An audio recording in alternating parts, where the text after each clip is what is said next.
You ever rushed out of your house, jumped in your car, go to start it, and nothing? Just silence?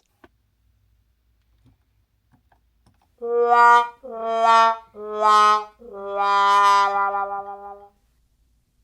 what do you do now? Maybe you have one of those vehicle charging cubes that you got from Christmas from your mom and dad, tucked in the back somewhere. You get out, you hook it up,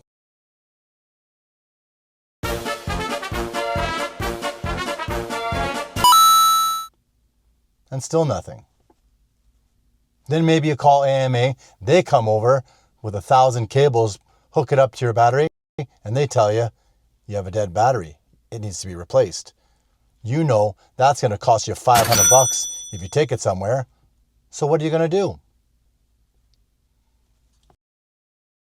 Dad, my car is broken. Fix it.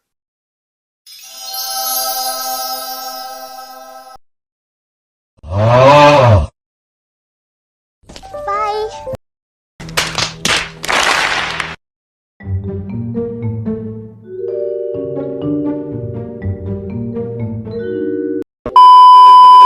Welcome to another episode of Garmrz Garage. In this episode, we're going to show you how to change your battery.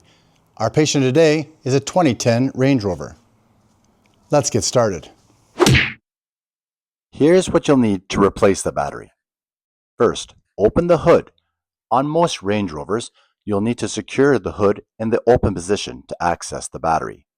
To do this, remove both hood struts, one on the driver's side and one on the passenger side.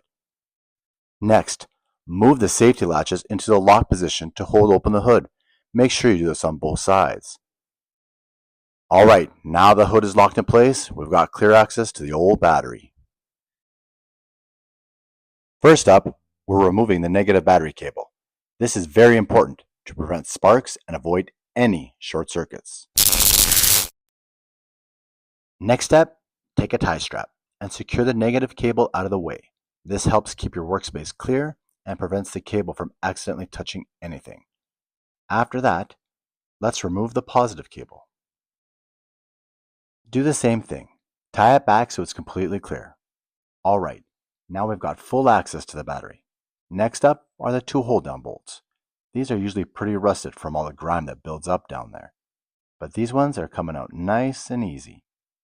If you do run into rusted bolts, go ahead and spray them with a penetrating oil and give it a few minutes to soak in. It'll make loosening them a lot easier. Once those bolts are out, the battery is free and ready to come out, so we can swap it with a new one.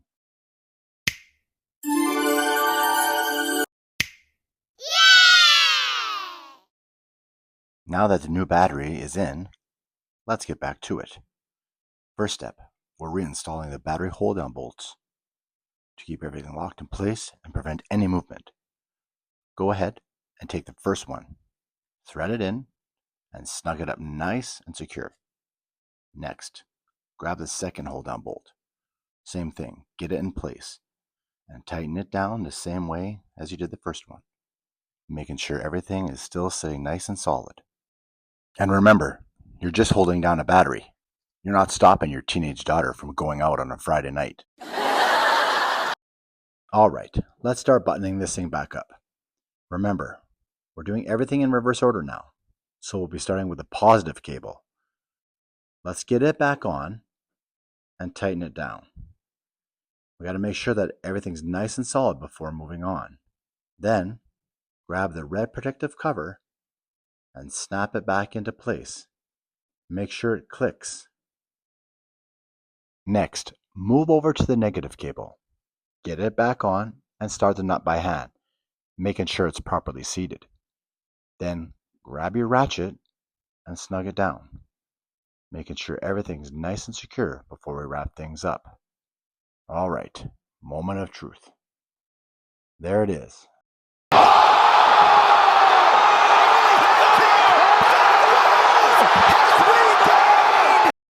With the new battery installed and ready to go, let's finally release these safety latches on the hood, and then we can reinstall both of the hood struts, one on the driver's side, one on the passenger side.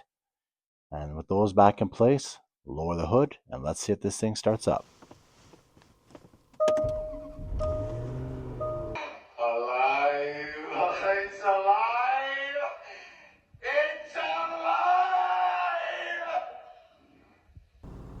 And there you have it. The 2010 Range Rover started up beautifully. It looks like that new battery was just what the doctor ordered.